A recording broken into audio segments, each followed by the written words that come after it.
Michael Levison. Mr. Levison lives in Buffalo, New York, and has aspired to the presidency since age 4. His program is world peace and food chain harmony. The 4-day work week, 6-hour work day, and 7-month work year, with earnings to support a spouse and children.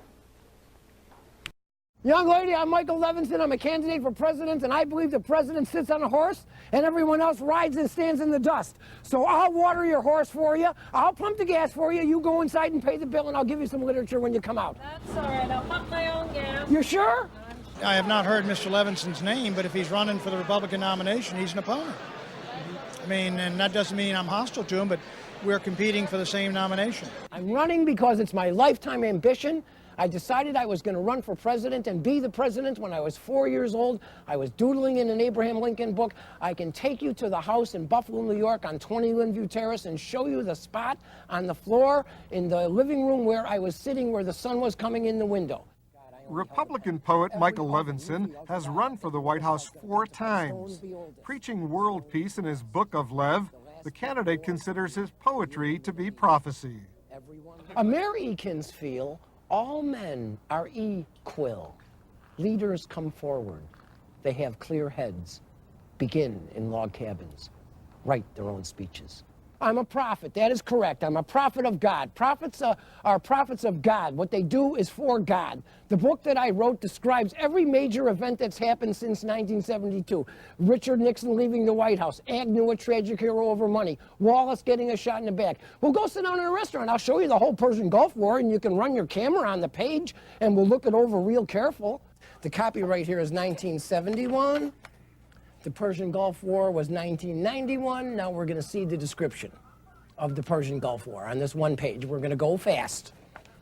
Okay.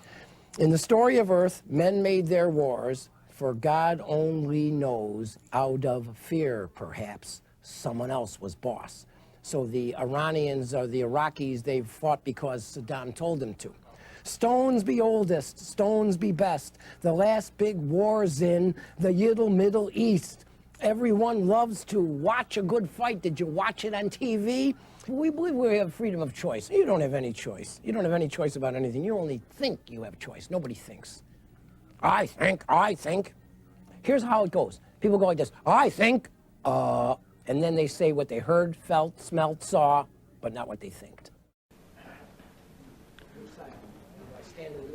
Right there.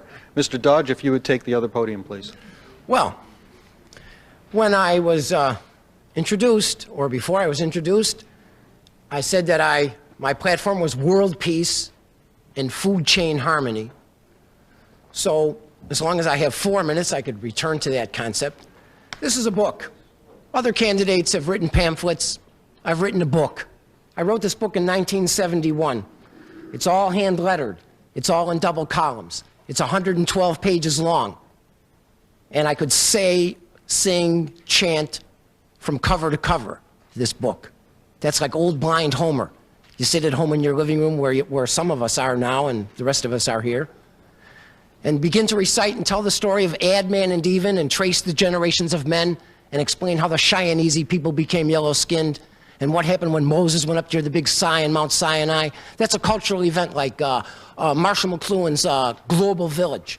So as President of the United States, I can create the first peaceful night in 5,000 years of recorded history by saying a spoken poem from dusk until dawn. It's a book of living prophecy. On one page it says, stones be oldest, stones be best. The last big war's in the Middle East. Everyone loves to watch a good fight. Cash up on a line for the Phi Nest Air Force over the land. So this war that we just had, it was all written down in advance. Nixon leaving the White House, all of these things. How can I explain to you in 3.5 minutes or 2 minutes how to cut your rent in half and deflate the whole world economy so that in 40 years, beer costs a nickel and space travel free? I can't do that right now tonight. But here is my proposal to the people in Massachusetts who can vote for me on March 10. You cast your ballot for me, and I promise that between now and November, when it's time for the election, I'll come to Boston Common, and I will make a giant speech lasting hours, And I will speak in giant lyric paragraphs and explicit solutions to every single problem facing our nation and this world. And you can lay on the lawn and listen, and we'll bring the cameras out and we'll record it. And then you'll know who the best candidate is. As long as the Czechoslovaks can have a playwright as president, I believe it's time the American people can have a poet. Do I have more time? My time isn't out. I've got a giant pleading going with the Federal Communications Commission.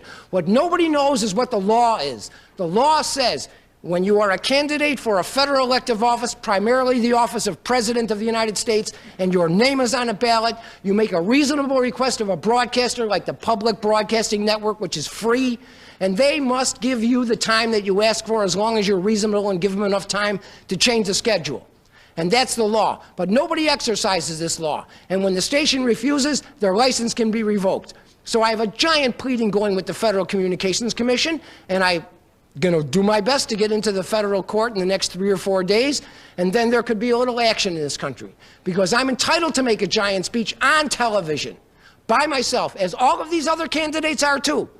And I applied to do that on New Hampshire Public Television, and I applied to do that on WGBH in Boston, and these people want to be unreasonable and deny my right, so that I'm going to exercise my right. And in so doing, I'm going to show all the other candidates how it's done. And then it won't be a matter of someone's a fringe candidate.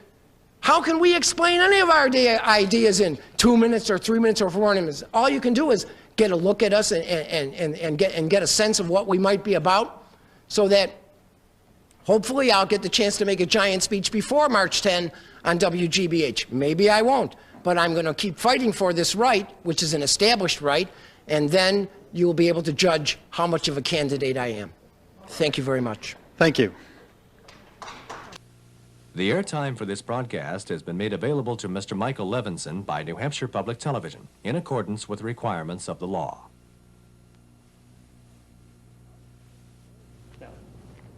I'm on? Hey, we made it. What it said on the screen at the opening was that by law, I could be here. The law is a candidate has the right to ask for time, and the general public, you, have the right to be informed. I asked for a whole evening because I would like to spend a whole evening with you, and I believe you owe it to yourselves to spend a whole evening with anyone who would be the president of USA. What separates me from all the other candidates is that I wrote this book. It's hard to see it on the thing, and it's all hand-lettered in double columns, and I'm capable to sing, chant, or say the whole book from cover to cover.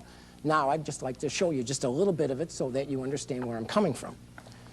I begin with the story of Adman and Even. One day, God's son was standing around. See, all the words are spelled the way they sound, so that it's not stand, it's Stan, because it's Stan's story, Don's, Harry's, Phil's, it's everybody's story, the story of creation. One day, God's son was standing around, got punched in the side, cried, "Wah!" Turned round, she said, "Hiya, my name is Ka. Say, what is yours?" He said, Adman. She said, Even. God said, Adman, Ka's cut from your rib. She's your mate to kid. But stay off her head. Don't jump on the little kid's head. Adman obeyed, cause God was his dad. God was his dad. If I could tell you the whole story of Adman and Even, which takes 7 minutes, you'd know a lot. Okay, it's a book of living prophecy. Let's look. Ruskies don't gossip. Guys and God, suppers and supper. They does what's they feels. You should have got hip. Day loves to eavesdrop. Did the Korean plane go down in the night? Did they shoot some guy in the daytime in East Germany? Of course. As world events unfold, it turns out they were written down in advance. Let's see if we can find the ozone layer. All this carbon monoxide in the air. Brother, you ain't got athlete's feet. You roastin', polar ice caps gonna meld in. You gonna get a steam bath. God is the wind in, the river is life. Thought is a beacon that lights the way. Alaska is last your roof will cave in. Your roof, the Earth's roof is the ozone layer. It isn't caving in, it's merely leaking and disintegrating. Well, we'll go on.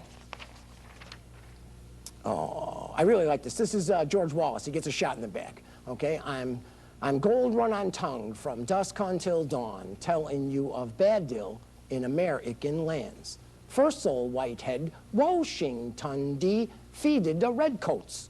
Cherry Copper couldn't tell a no, so the Marquis de Lafayette gave him a hand, screwing Cornwallis here in our land. George get screwed? Yeah. Okay, there's a lot in here. Nixon is described leaving the White House. Agnew's a tragic hero over money. Wallace gets a shot in the back. There are very, very many world events that were written down in advance of them happening. And I wrote this book, and I spent 10 months, 12 hours a day writing it, so that if you spend 10 months, 12 hours a day reading it, then you could ask me, but you could ask me anyway. You read the book out loud. You slip around and slide back into the ancient tongues you spoke in the lives you lived before. On this one last page here, it says here, oh yeah, I can read between the lines. The law of the land shall stand. The consti scrution shall be rewritten. Not the Constitution. The Constitution is fine. It should have been lettered, like the Ten Commandments. It was written, there's loopholes, but it's okay. What needs to be rewritten is the Code of Federal Regulations. This is why we have 5,000 cases in the United States Supreme Court, because of the Code of Federal Regulations. The code should be rewritten. Civil procedures, a lot of stuff. So, Kevin, come here, I need you. I'm going to have him read as I point. All right, good. Okay? And the veil shall be uplifted. I am the Messiah. You are! Golly, I always wanted to meet somebody important. Thank Gee, you. get going. Take a walk. Okay. So, a spoken poem for all mankind, written and designed for 3.5 or 4 or 5 billion people to see, listen to, and be a part of all at once. And that's why I wrote that book. Now, let's see, we got to move along here. The Contras, big deal, the Contras. What we need to do is pass a law that says any country that wants to learn to speak an American lingo, a language spoken around the world already, and practice democratic principles can vote themselves, like Puerto Rico, a commonwealth. First step towards statehood. It will take these nations down in Central America and other third world peoples 20 years to do all that. But right now, in the mind's eye of all these people, they dream of coming to America. America is the place where they want to come. A guy earning $3 a month would love to earn $3 or $4 in a restaurant working, washing dishes, or whatever it would be.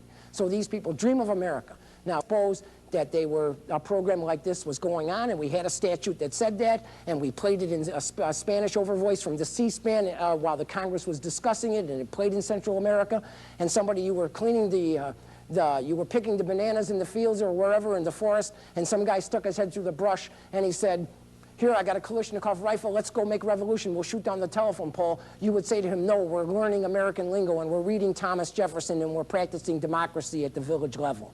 And that's what it's all about. As far as communism, capitalism, it isn't communist or capitalist, it's commonwealth, the name of every street and every town in America. When Gorbachev came here, even Vladimir Posner was saying, "Oh, capital." It's capitalist structures that make the standard of living in this world raise up. And the Russians, they need to raise the standard as much as we need to raise the standard. So my program for the Contras, a simple statute, that's going to do it. It's going to wipe out communist insurgency. That's what we want to end, is communist insurgency. Okay, the Contras. Let's see, microeconomics. My idea is that we want to build 10,000 clipper ships to carry our wheats and our grains and our packaged goods all over the world. The thing about a clipper ship, it'll sail 25, 26, 28 knots. The world merchant fleet today only goes 15 knots. So clipper ships is tremendous for the lumber industry in the far west, in the northeast in Maine, and all the sail making and all the winches and all the entry-level jobs it creates. And of course the ships, it's a jobs program. I'm a registered Republican, but my programs are very democratic. Actually, when you talk about world peace, which is why I am here, the candidate with the program for world peace, it becomes our achievement. It's not Democrats or Republicans, it's all of us, Americans. The world looks for a leader. Americans feel all men are equal. Where's my pen? Equal. Leaders come forward. They have clear heads, begin in log cabins, write their own speeches, make a lot of sense, and don't raise their voices. So the world looks for a leader. The leader is here. All right, we build the clipper ships. They pay for themselves carrying the cargo. Well, what about the labor on the ships? Well, my idea is to have a lot of college students getting the first 2 years of their education with video cassette technology and examinations proctored by the captains. Here's microeconomics. The ship lands in El Salvador. The 40 kids go ashore, the crew, the younger people, whoever they are, and they search out in the suburbs where the poorest people live, where they're making the wicker chairs and the furniture and everything else. Then they go back to the ship, they discuss everything that they've seen up the street, they get $100 or $200 in $5 and $10 bills from the captain, they go back, they buy all the wicker furniture, they buy goods from the poorest people, they bring it back to the ship, they bring it to America, it gets sold in the docks, we get our money back, we've infused the lower end of the economies over there. That's microeconomics. That's my program. Acid rain. We have to shut down all the steel plants on the Great Lakes and build one major complex in Labrador with our Canadian cousins where all the ore is. Shut down the Great Lakes, shut down the Ohio River Basin, and build clipper ships. There's tons of work to be done in this country. Okay, we build one major complex in Labrador. We'll be exporting steel all over the world. We bring our own ore from the Mesabi Range up the St. Lawrence Seaway to Labrador. We buy some of the Canadian ore. The money to build a complex like I'm talking about is available on Wall Street tomorrow morning. It's a matter of leadership to say this is what we should do. Somebody in Texas, they built a brand new steel plant a few years ago. They're making tons of money because we'd be way ahead of the Swedes and everyone else. In fact, whether you stamp it USS or Bethlehem, a girder is a girder and you can only steal so much. So that's as far as like what do we got to do for work. Mr. Levison. The most critical problem facing our country is the collapse of the human infrastructure. You read about, you drive down the road in your car, someone bangs you in the back, you pull over the side, and they hijack your car so that no one is safe. What we have to do is we can look at our military budget and we can see we're the most powerful country in the world. We gave Saddam all this stuff all through the 80s and we knocked him down, but not quite, so that we're going to end up having to go back. But what we should do is take that experience and take all the film and make a big movie with Martin Scorsese and people like that and let that film play all over the world in movie theaters. And then there isn't anybody anywhere that's ever going to want to fight us, so that we can take a sensible look at our military accomplishments and keep what we need and dispense with what we don't have to have. In terms of the human infrastructure, we need to put everybody back to work in ways that don't inflate the economy. So that in New England, we could build 10,000 clipper ships to carry all of our packaged goods all over the world. Anyone can just go down to any seaport and you see real tiny, old, broken down vessels. They carry packaged goods. They don't have to carry giant cars and bulk stuff. And so that this would create 300,000 jobs in New England. College students could get their college education working on ships like that with computers and CD-ROMs, get an undergraduate education and pay to be there, and do whale research. In Groton, Connecticut, we could build 100 little submarines to do whale research and watch out for all of our clipper ships and police the ocean for pollution purposes. In California, we can build the water desalination plants, and we can get the money from the World Bank, which is our money. So there's all kinds of good work that we can do in this country, rebuilding the country and putting people back to work so that people have a chance. In terms of like welfare reform, instead of throwing people off the rolls, we can rebuild all the railroads in this country. That's where you tell people that have kids that are 12, 13, 14, 15, 16 years old. Time out, huh? Well, good, I'll be back. Thank you. When I meet Gorbachev, what am I going to say to him? Because someone's got to stand up to Gorbachev. Have we gone through 20 minutes already? No. No, you got 20 minutes. Oh, okay, good. All right. When I meet Gorbachev, what am I going to say to him? I'm going to say, Здравствуйте, товарищ. Ах, как хорошо, был бы знать английский язык. I was going to have a big rap in Russian for you, but there's no time. What did I just say? Hello, comrade. Hello, comrade. How nice it is to speak in the English language. So if I speak to the Russian people, I'm talking to them in impeccable Russian. One time I was sitting in a restaurant in Saigon, and this guy says to me, Michael, you're from China. I says, oh, no, I'm from the United States. He says, oh, I see in your eye, you're from China. My eyes are open. I see you.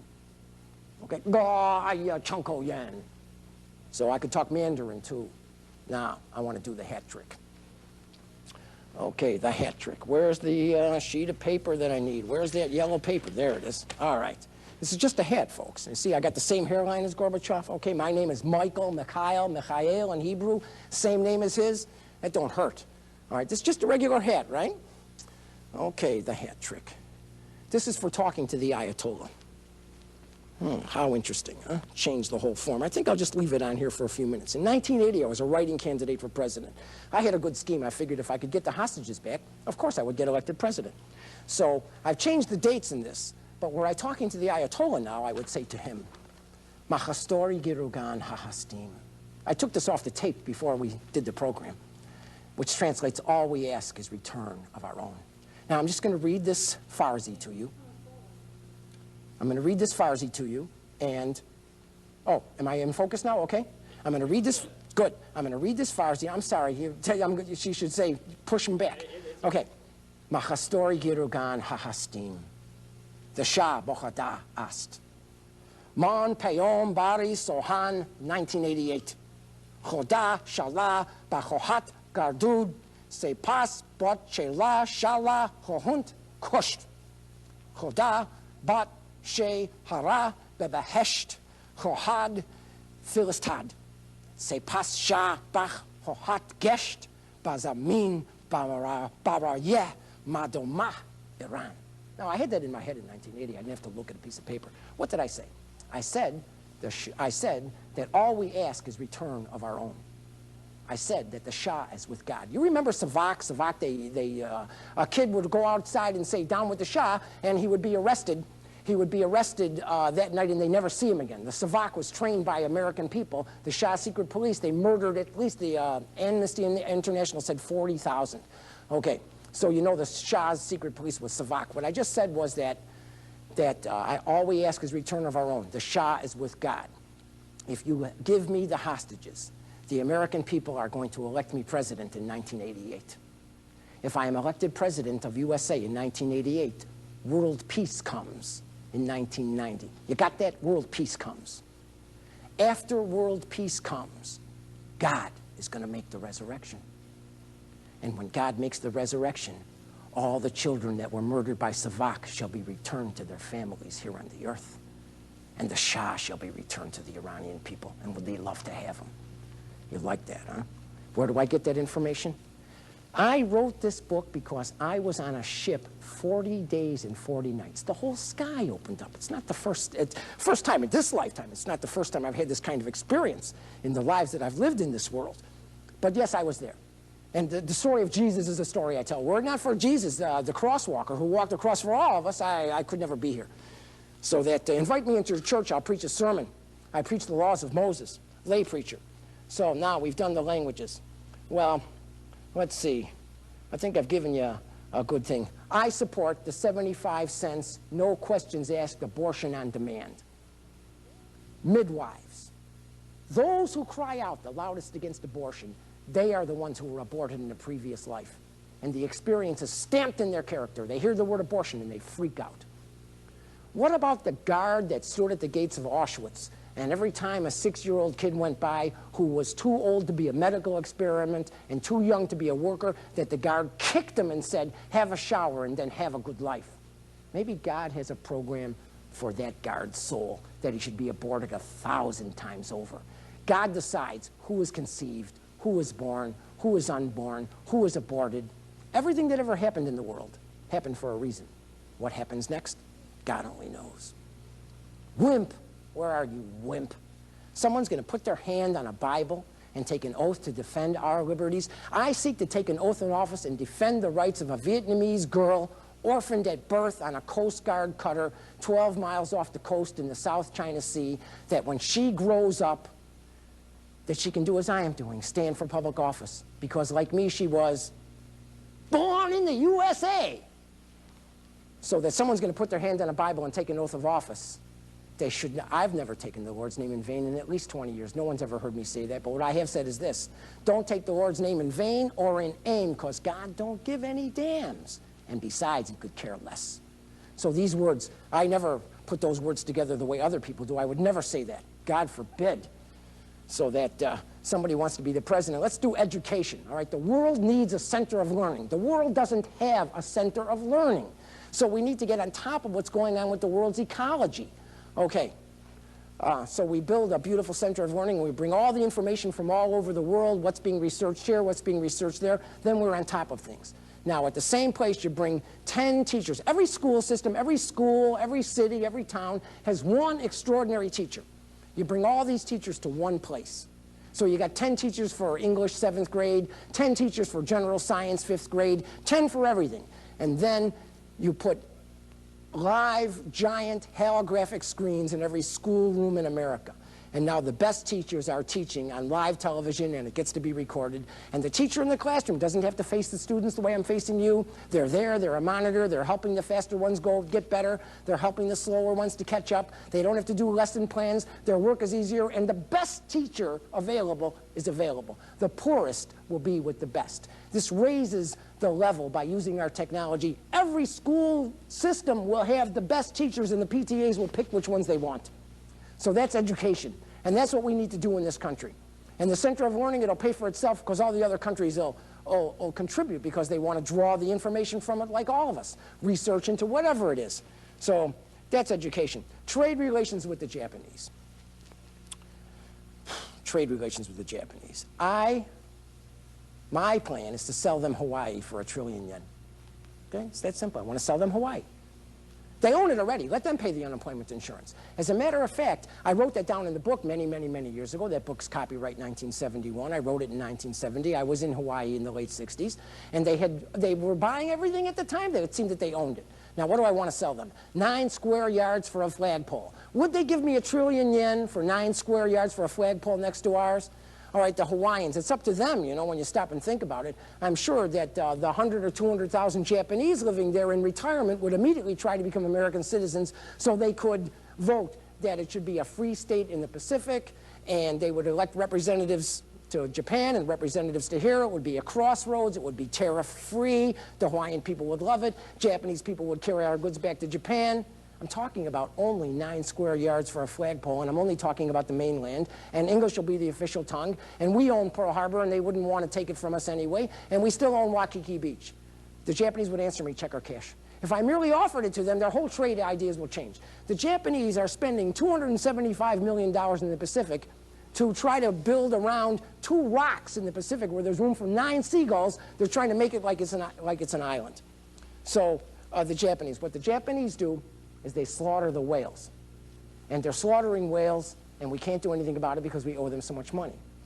When I am nominated by both parties, and I seek the nomination of both parties, then I will deliver to the Japanese embassy that if there are any whales, any whaling ships that are on the ocean when I take office, that those ships the crews are going to be taken off and those ships are going to be sunk, that they better get all their whaling ships off. Because the whale, on the first page of Genesis, it says, great whales shall thrive. The whale, the Leviathan, my name, Lev, short for Levin's son. I represent the whales. The whales keep the ocean clean. That's what they do.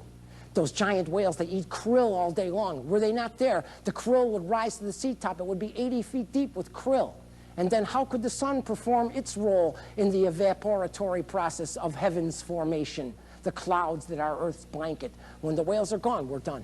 When the whales are gone, we're done. Every whaling ship has to be stopped immediately. That's how serious it is. Well, of course, the American people would more than support an independently minded person who was not beholden to either of the major parties. In fact, everything in the Congress is breaking down along party lines. The world's economy, economy, is 2 people on a golf course trying to figure out how to hustle me out of my take-home pay. The world's economy doesn't break down on party lines. It's based on human nature.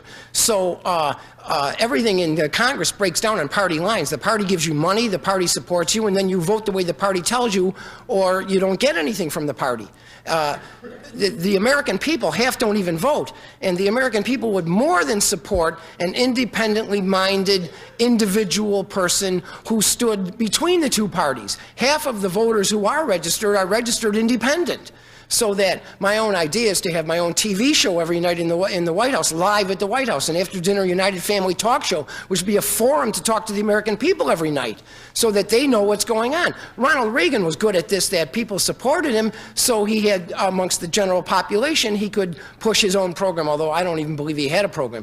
But notwithstanding that, the independent-minded person is what the American people are looking for. And dealing with the Congress, that won't be a problem because you have the mandate of the American people.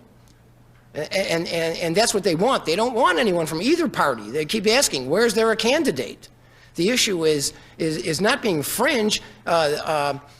Someone who's compelled to run for president must really be serious and have a lot on their mind.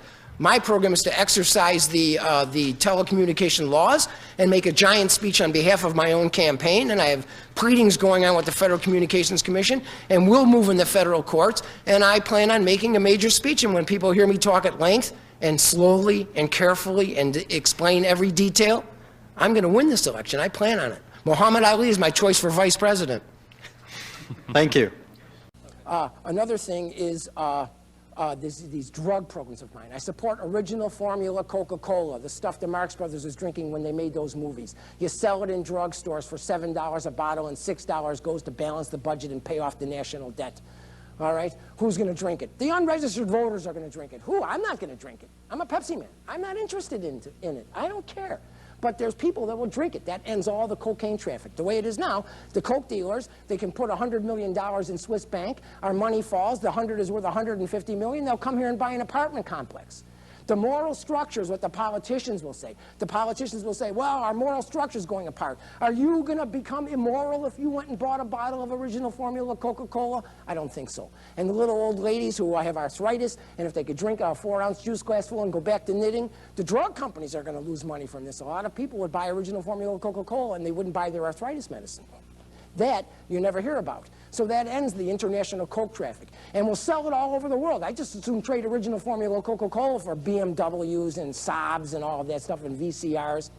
Okay, heroin. Heroin should be sold for $1 a shot. It ends all the junk traffic. The junkies will rehabilitate themselves. The program will pay for itself. The program will bring in $250,000 a day in New York City. This is the only way to wipe out shared needles in the opium dens, because in the heroin dens, because in the shooting galleries. Because even if you give them away needles for nothing, you're just going to take them and use them and then share them. They have a love affair with the needle, these junkies. So my idea, say you're a junkie guy, your girlfriend's a junkie girl, you did a couple thousand hits, you rehabilitated yourselves, you both got part-time jobs, you want to open up a little restaurant, you don't have any credit. For years you did unspeakable things, but you've got $2,000 invested in the junkies' ideal credit union. You could return to the program, borrow a few bucks, get back in the stream of American life. And the pot, let them sell it already and tax it at the farm level and tax it every step of the way. To think of a drop-lid street corner drain on a street corner on the public dole, he would become a taxpayer. It's double savings. They're going to keep doing it. They're not stopping. Even the New York Times said it. It's not my problem. What? Do I smoke dope? I smoke every dope within earshot. Stupid people burn up whenever I talk. Would I smoke? Do I smoke dope? Bring your cup. I'm not into any of these drugs. They aren't my problem. It's your problem. And we have to solve the problem. And we need the money. And those drug programs are $200 billion right there. And it ends all this international drug traffic and puts it under government control, which is what Hugh Downs said at the end of 2020. So how much time we got left? About 3 or 4 minutes, huh? Let's put my address on the screen, because people may want to support my campaign. I want to speak. I need the opportunity to speak with you at length and in depth. I want to spend an evening with you. I want to come to your church, your school. You want me to explain how to cut your rent in half and deflate the whole world economy so that in 40 years beer costs a nickel and space travel free? I can do this. So I ask for you to get in touch with me. How about putting my phone number on the screen? 716-873-8856. I don't have anywhere to stay tonight. I'm the homeless candidate. All right, I've got about $20 or $30 in my pocket, half a tank of gas, and nowhere to stay. If I can stay in your house tonight, please call me. My mother will answer the phone, and then I'll come to your house, because I'm going to be in Nashua tomorrow. Here, let's put this on here. So we getting close on that? This is a picture of my mother. This was taken in 1972 when she became a protest candidate. She just didn't like any of them. She didn't like the president, and so she did this. And she wants to be in charge of the homeless. So it would be real good if you could get to meet my mother, because you're going to see a lot of her if you elect me president. Where are we? How many minutes left we got? Put my address back on the screen. Can you do it, or are we done? We got 5 minutes. Oh, we got 5 whole minutes? Yep. Golly. I'll sit down the edge of the chair here. Oh, yeah, I got the poster. I better put the poster up. We're going to focus on that, I guess. Well, I ran through a lot of stuff, folks, you know, like, oh, my TV show. I didn't tell you about my TV show. Every night, after the day's work is done, I'm going to have my own TV show, live at the White House, an after-dinner United Family talk show. The best of everything you've ever seen for the last 20, 30, 40 years on TV. I'm approaching 50 already. And And like you could see, you know, maybe former President Nixon would be on, and maybe Abby Hoffman would be on, and someone would come out and put down a cream pie between the two of them. You know, I mean, it'll be really outrageous television. Okay, so that I want to have my own TV show live at the White House. Leaks, government leaks. Everyone in the government will have a thing with my own computer screen on it so that they could tell me, they could leak the information to me first. And of course, in my TV program, I give you tomorrow's news today, always a day in advance. So here, let's look at this. I've been hanging them up today when I got into New Hampshire. It says, wanted, Michael Levison for president, Muhammad Ali for vice president. He's my choice, Muhammad Ali. All right, he's a stand-up guy. He's a fighter for human rights. He's Muslim, he's black, he's loved by all people, and he's world-renowned, and he ain't a wimp. So it says on the bottom of the poster, I proclaim, your name goes in here. Joe is my friend. After my election, if you need the president of USA, you can talk to Joe, who can pick up the phone, call me at the White House, and her call will always be returned because Joe's place is one of my grassroots offices. That's the way I feel about it. I've got programs for drug reform, for you. I have so much with Michael's. So there's much to be done. I seek Republican, but I ask all Democrats to use the write-in ballot. Any of these voters, and it's up to you. I'm going to go back to Buffalo in a couple of days. I haven't had any money. And I'm going to come back here. CBS called me. They might want to shoot me somewhere on the 8th. Maybe we could create a charade for them. I want to come to your school. I want to come to your church. I want to come to your town hall. We should be able to do it right here. And if people send me money, and I didn't say send me money, you want one of my books, you got to send me money. You loan me money, I loan you a book. So that if you support me and you put your bucks up, then I'll get a lawyer and I'll take the station to court. And the judge is going to say that I'm entitled to the time because I really know the communications law. So of all the candidates for president, I'm the only one to have asked for time, and this is a very unhealthy precedent because this means if George Bush wants more than a half an hour, he can't have it. If any of them want more than a half an hour, he can't have it. What do we got left? A minute? Shall I leave with a little humor? There's this other guy out there running, you know, he's the candidate of New Directions. And he says, you know, like, New Directions, okay, you know, like, New Directions. Okay, if I have to ask you directions, it must be new, huh? All right, let's try it again. New Directions. This is what the guy's saying. Of course, he hasn't said it for the last month and a half because whatever. So that's a good pun, you know. I want to get that off the board anyways. I didn't know if I would do that or not, but I thought, what the heck, I might as well show you. Jesse Jackson does a real interesting thing. Do we have time or are we out of town? Yeah, one more minute. One more minute. All right, Jesse Jackson goes like this. He says, how many people own an MX missile? How many people own a VCR? Half the people raise their hands. How many people own an MX missile? Nobody raised their hands. How many people know anybody owns one? Nobody raised their hands. Oh, I will do it again. How many people own a VCR? I don't. If you've recorded this, you've got it. I don't. How many people own an MX missile? We all do. And thank God they're not for sale. So I'm Michael Stephen Levison, the guy that came to talk to you. And I want to spend an evening with you. And thank you very much for your time. So 30 seconds. I got 30 seconds. There's the number. You call, you talk to my mother, you put me up for the night. I got nowhere to stay. I'll have to sleep in my car in a parking lot. It's true. I'm very serious. Then the homeless candidate. Then put my address up there. Because if you support my campaign, then I'm coming back. And if you don't support my campaign, where's my address? It's coming up. Oh, okay, that's good. So that if you support my campaign, that's my address, Buffalo, New York, 14216. I will get it. And so I ask for your support. I would never walk up to someone privately and ask, but I ask you for your support. 3, 2, I love you, New Hampshire. Mr. Levison, same question. Every town, every city, every school, everyone who ever went to school can remember generally one teacher that was really a good teacher and stayed in their mind, taught them well. So we need, based on the idea of cream always rises, we need to find and identify these teachers all over the country and bring 10 first grade teachers, 10 second grade teachers, 10 fifth grade English teachers, 10 sixth grade science teachers, and bring all these people to one place to establish a center of learning without building a lot of buildings, a center of learning, and bring all these people to one place to interact with each other. Then we want to lay fiber optics all over this country and use cable, and we want to develop digital television, which is an American invention, so that in every schoolroom in America we put giant digital screens, and we have these people teach in every high school and every public school in America, and the individual school boards would pick which 7th grade teacher they wanted of the 10 or 15 that are available, and the teachers in the classroom then don't have the burden of preparing lesson plans every night, but they have only the burden to help the students and to answer questions that they're seeing on the screen and to correct their papers, but they don't have to do that teaching every day, which is not an easy thing to do. Everybody isn't a teacher.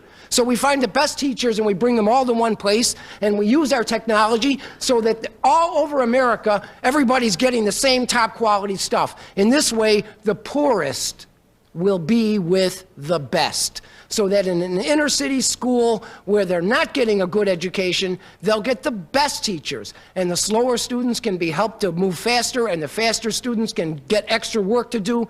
And that's the way we reestablish education in this country. We use our technology, we develop digital television, and we have the best teachers in every classroom in America. And the individual school boards then could pick from these people that are all good. A school board in Tennessee might like a teacher that talks about creationism for 30 seconds. A school board somewhere else will want someone else. But it remains with the school boards, but we get the best everywhere. Thank you. From Buffalo, New York. Why are you a candidate for President of the United States? Because I believe I can create the first peaceful night in 5,000 years of recorded history, and I created a vehicle for world peace for that purpose. What is this vehicle for world peace? A spoken poem for all mankind written down.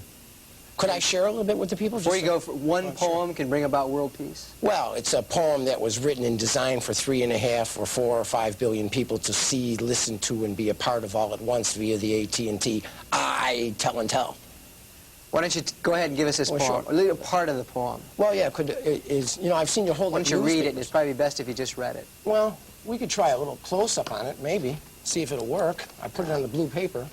If you want to read your poem, go right sure. ahead. Okay, it'd be nice if people could see it because I spell the words the way they sound. What's the poem for world peace? Well, it's the story of Adman and Even and all the generations of men and how the Cheyenne people became yellow-skinned and what happened when Moses went up to the Big Si and Mount Sinai and how to cut your rent in half and deflate the whole world economy so that in 40 years beer cost a nickel and space travel free, stuff like that. All the world's stories, all retold, all in rhyme, all with running and punning. Basically all from the Bible? Well, no, all the world's stories. All the world's stories didn't all come from the Bible. The story of Siegfried and Brunhilde is not a biblical story. It's in the Book of Lev. What are the central issues? What are the central issues that you're most concerned about that's driving my you own to run arsenal. for president? Well, I have tons of ideas and tons of programs. I wrote this 42-page document that I sent to you and to the PBS and everyone else. That's the book itself, the original first edition. This is the book. We'll take a look at it here in just 1 second. The House of David Press from the book of Leviticus, Michael Stephen Levison. And what's inside this? Well, there's a description of Richard Nixon leaving the White House. It's copyright 1971. He left in 74. Agnew was a tragic hero over money. Wallace gets a shot in the back. Want to see the ozone layer? I could show you that, too. That's all in there. As world events unfold, it turns out they were written down in advance. And there are 6 Republican candidates, as it major Republican candidates. Sure. They're getting all the attention. What's wrong with them? Why do you need to run? Well, this is a lifetime ambition. I've wanted to do this since I was a very, very little kid. When I was 4 years old, I was doodling in a book about Abraham Lincoln. My brother came home from school and he started hollering for our mother. It was a big crisis. He was going to lose his library card. She came into the living room to see what I was doing, and I said to them that it was okay for me to doodle in the Abraham Lincoln book because someday I was going to be the president. It was my first press conference. Nobody was listening. Have you ever run before? No, yes, in 1980. I was a writing candidate in the state of New York only, and I created a precedent-setting case in the Federal Communications Commission. So I'm really expert in the communications laws. And what was that case? Well, I applied to give a speech on the PBS network, which is the freeway. This is the road to the White House. I'm hacking myself a path to the freeway, which is the PBS network. And there's one major section in the law. It's 312A7. It's the rights of an individual to make a speech on behalf of his own campaign on mass media. If you, Carl Rutan, want to go outside in the street corner and make a speech, God bless you. You want to go downtown and get a permit for $5 and have $1,000 worth of police protection, you've got it. This law extends into mass media so that a candidate can make a reasonable request to give a speech on behalf of his own campaign, and the network has to honor it. PBS or all networks?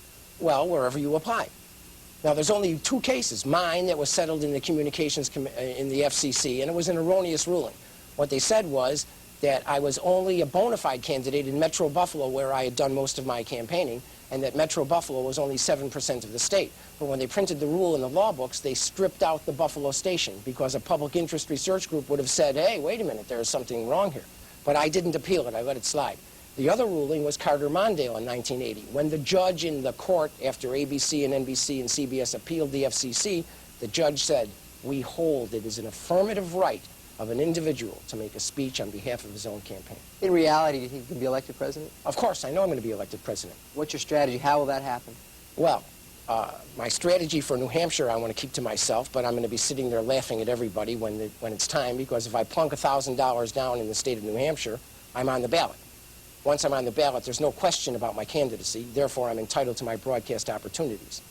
In Iowa, I'm challenging not only the Republicans, which I am one, but also the Democrats, that I have a meeting with all the committee people. There's 300 Republicans, about an equal amount of Democrats, and when they listen to me really give a good speech, more than a 5-minute interview, I'm pleased to be here, don't misunderstand me, then I believe that they'll see that I have farm programs, I have off the national debt. How much money have you raised for your campaign? Haven't tried to raise a nickel. How much have you spent on your campaign?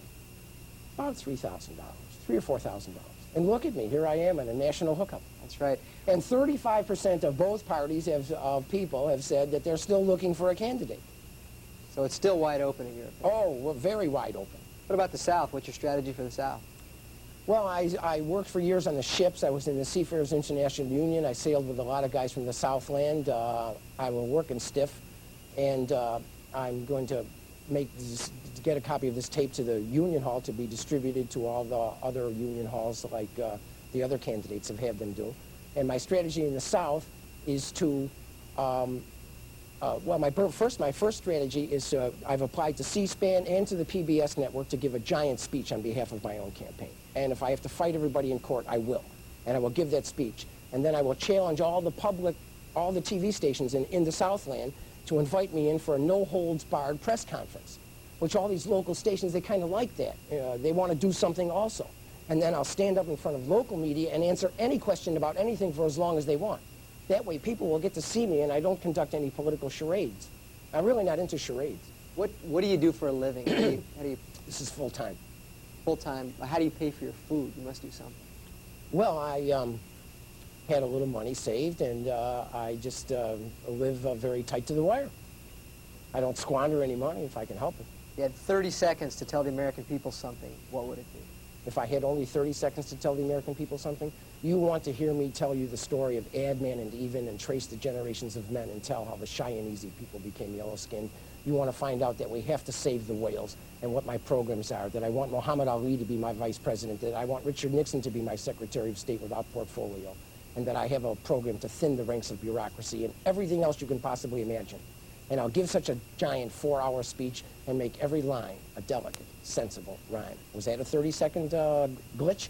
30-second glitch right there. Our guest for the last 5 minutes, Michael Stephen Levison, a Republican candidate for president. Thank you very much for your time. Mr. Levison, same question. Bureaucracies distinguish themselves from every other creature in this world because bureaucracies are the only creature in the whole world that feed on themselves and multiply. You can't suck on your toe and then become two of you. So we have to eliminate bureaucracies. And one way to do that is to issue everyone in the government a sheet of paper with their name and their government number and the heading, what do I do?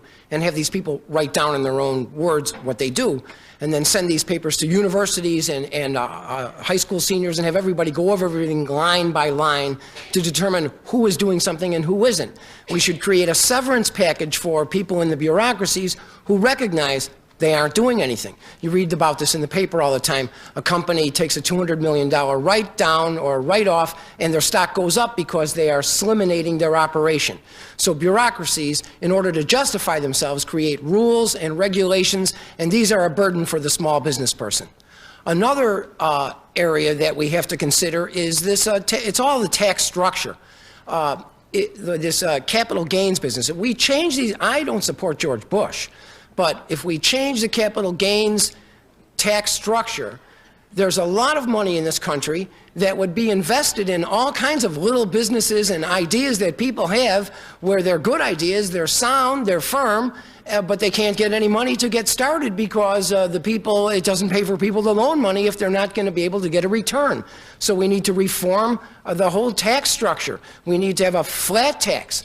The burden, there's two kinds of businesses in this country. It seems like in small business is a guy in a street who deals in cash in the underground economy. But if somebody wants to become an actual business person and pay the tax, the regulations, the forms, everything is too much for anybody to be able to deal with, and it causes the price of everything to go up. So we want to, am I coming to the end here? You are now at the end. The airtime for this broadcast has been made available to Mr. Michael Levison by New Hampshire Public Television in accordance with requirements of the law.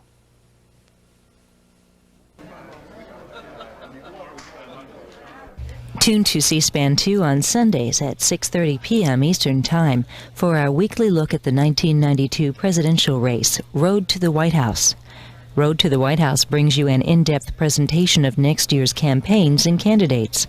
That's Sunday at 6:30 p.m. Eastern Time, 3:30 p.m. Pacific on C-SPAN 2.